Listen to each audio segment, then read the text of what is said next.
నమస్తే SR7 TV news కి స్వాగతం. జెండర్ రిసోర్స్ సెంటర్ ను ప్రారంభించిన DRDA project director Nageswara Rao. Annamayya జిల్లా లక్కిరెడ్డిపల్లి మండలం వెలుగు కార్యాలయం నందు జెండర్ రిసోర్స్ సెంటర్ ను DRDA ప్రాజెక్టు డైరెక్టర్ నాగేశ్వరరావు ప్రారంభించడం జరిగింది. ఈ సందర్భంగా ఎంపీడీఓ రెడ్డయ్య మాట్లాడుతూ మహిళల భద్రత కోసం ప్రభుత్వాలు ఎన్నో అవకాశాలు కల్పిస్తున్నాయని వాటిని ఉపయోగించుకోవాలని అన్నారు. తల్లిదండ్రులు చిన్న వయసు నుండే ఆడపిల్లలు మగపిల్లలు అని తేడా లేకుండా పెంచాలని, వారిలో సమానత భావాన్ని పెంపొందింపజేయాలని తెలిపారు.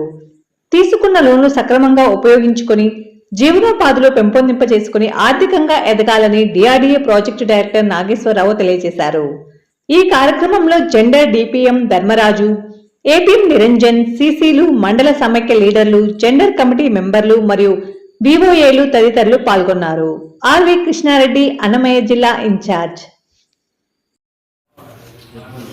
ఎంపీడీఓ గారికి, మన ప్రాజెక్ట్ డైరెక్టర్ గారికి, అలాగే ఆహ్వానించిన అధ్యక్షురాలు మరియు APM విచ్చేసినటువంటి అందరికీ ఈ జెండర్ క్యాంపెయిన్లో భాగంగా మీ అందరికీ నమస్కారాలు తెలియజేసుకుంటూ, ముఖ్యంగా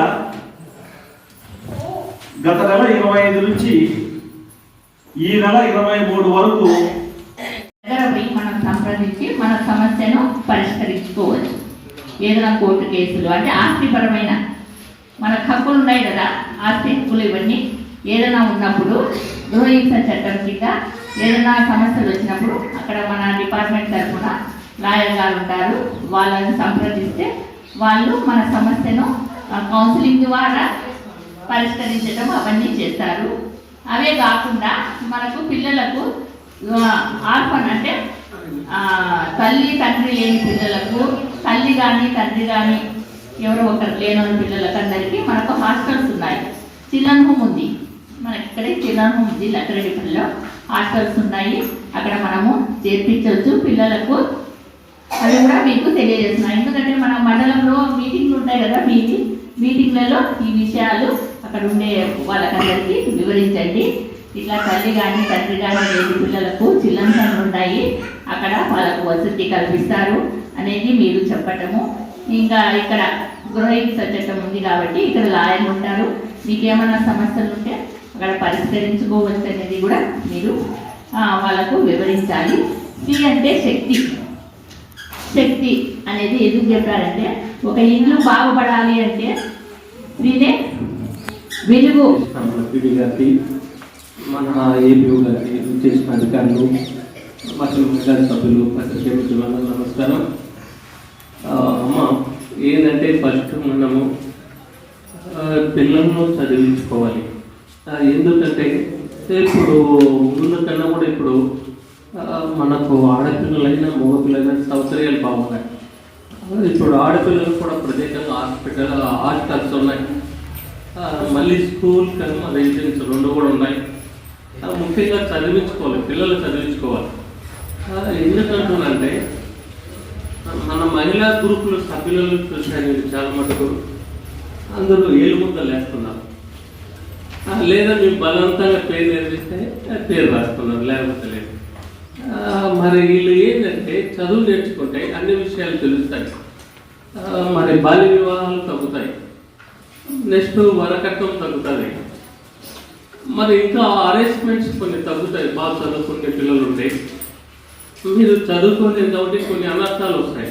ఎందుకంటే ఒకవేళ కోడలు మంచి అత్త డామినేషన్ చేయొచ్చు, లేదా అత్త మంచిదయ్యి కోడలు డామినేషన్ చేయొచ్చు. వీటన్నిటి కారణము చదువు లేకపోవడమే.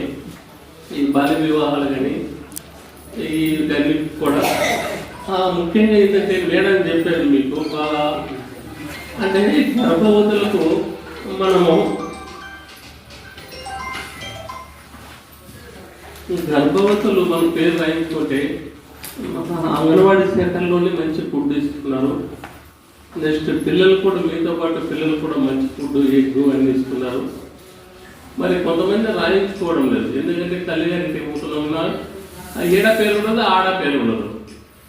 మొన్న నేను తుఫాను మన మహిళలకు సంబంధించిన శాఖ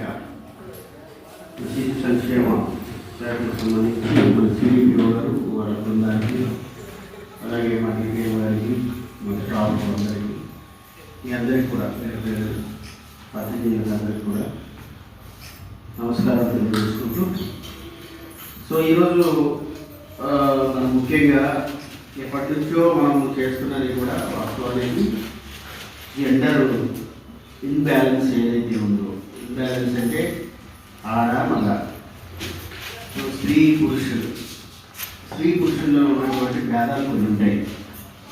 ప్రత్యేకంగా ఉదాహరణకి చూసుకుంటే, సో ఇద్దరు మనుషులు అయినప్పటికీ కూడా ఇద్దరిని మనుషులుగానే చూడాలి. ఎవరైనా దృక్పథం, మనిషి అనేటోడు మనిషిని మంచిగానే చూడాలి. ఆడ అయినంత మాత్రాన, స్త్రీ అయినంత మాత్రాన వేరు కాదు, పురుషులు అన్నంత మాత్రాన వేరు కాదు. అదే కదా లాజిక్. సో అయితే అది ఉంది, ఆ భేదం ఉంది, దృష్టికోణంలో ఉంది. సమాజంలో కూడా అదే విధంగా ట్రీట్ చేస్తుంది.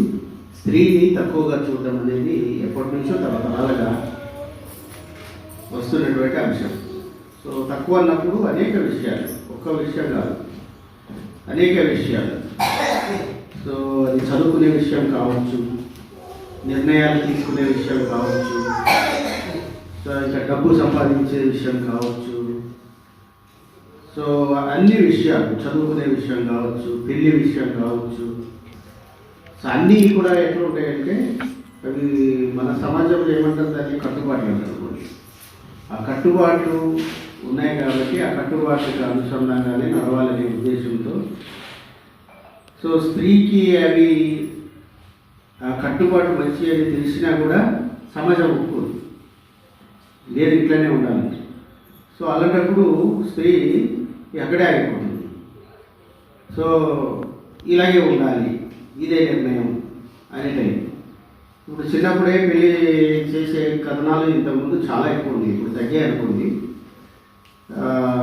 18 సంవత్సరాలు మన చట్ట ప్రకారం ఏం చేయాలి, స్త్రీ పెళ్లి చేసుకోవాలంటే 18 సంవత్సరాలు కనీసం నిండాలి. అంటే 18 సంవత్సరాలు వచ్చినట్టు చేసుకోవాలని కాదు అర్థం. కనీసం 18 సంవత్సరాలు నిండితేనే ఆ స్త్రీ యొక్క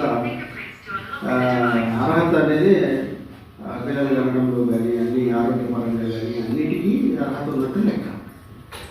సో కానీ అవి మన సమాజంలో ఉన్నటువంటి రుగ్మతల వల్ల ఏమైతే అవేమి పట్టించుకోరు, చేసేస్తారు. చేసిన తర్వాత దాని తర్వాత ఉన్న పరిణామాలు అవి తెలియకుండానే చాలా రకాలుగా అవి ఎఫెక్ట్ అవుతుంది. ఎవరికి ఎఫెక్ట్ అవుతాయి? పుట్టిన పిల్లవాడికి ప్లస్ అతనికి. ఆ జీవితాంతం అవి భరిస్తూనే ఉంటారు. జీవితాంతం ఆ ఎఫెక్ట్ వల్ల ఏమవుతుంది, జీవితాంతం ఆ తల్లి బాధపడాలి, ఆ పుట్టిన పిల్లలు కూడా పడాలి. తర్వాత సమాజం బాగుంటుందా? బాగుండే అవకాశం ఉంటుందా? ఉండదు. సో ఇప్పుడు ప్రతి జన్మ పొందిన ప్రతి వ్యక్తి కూడా, ఆడపిల్లైనా మగ పిల్లైనా, కనీస సైంటిఫిక్ అంటే శాస్త్రీయంగా ఏం చెప్తారు, కనీసం ఒక బరువు నిర్ధారణ ఉంటుంది. ఆ బరువు లోపల పుడితే అన్ని అవయవాలు కానీ, అన్ని అంటే బ్రెయిన్ కానీ, గుండె కానీ అన్నీ కూడా సక్రమంగా పనిచేయడానికి అవకాశం ఉంటుందని శాస్త్రీయ పరంగా నిర్ధారించినటువంటి అంశం ఉంది. సో మరి దానికి తల్లి బాబు కానీ పాప కానీ పుట్టక ముందే ఆ జాగ్రత్తలన్నీ వ్యవహరిస్తేనే సో ఆ రకంగా పుట్టడానికి అవకాశం ఉంటుంది. ఆ రకంగా పుడితేనే సమాజంలో పుట్టే పిల్లవారికి ఒక అర్థం ఉంటుంది. అంటే పొద్దున్న తెలివితేటలు కానీ అన్నీ చదువుకోవాలి కానీ మనం అంటుంటాం. ప్రాక్టికల్గా చూస్తే ఏమంటాము, సో ఇప్పుడు చదువుకుంటుంటాం. మేము కూడా రోజు స్కూల్కి వెళ్తుంటాం, వారానికి కలెక్టర్ గారు పనిచేస్తారు. అయితే దాంట్లో కొంతమంది చదువుకుంటారు, కొంతమంది చదువులేని వాళ్ళు, డి గ్రేడ్ ఉన్నవాళ్ళు ఉంటారు. సో డి గ్రేడ్ వాళ్ళు ఎందుకున్నారు అంటే చదవక కాదు, అది చదవక కాదు, చదువుదామనే అది లేక డి గ్రేడ్లలో వెనకబడి ఉంటారు.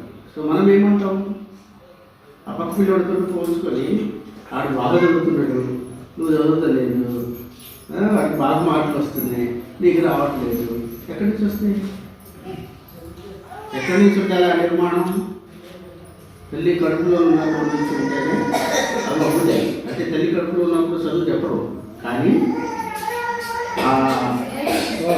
ఆరోగ్యపరమైనటువంటి అంశాలు ఏవైతే ఉన్నాయో అవి చూసి అవి మనం అవలంబిస్తే ఆ పుట్టుకతోనే అవి వస్తాయి.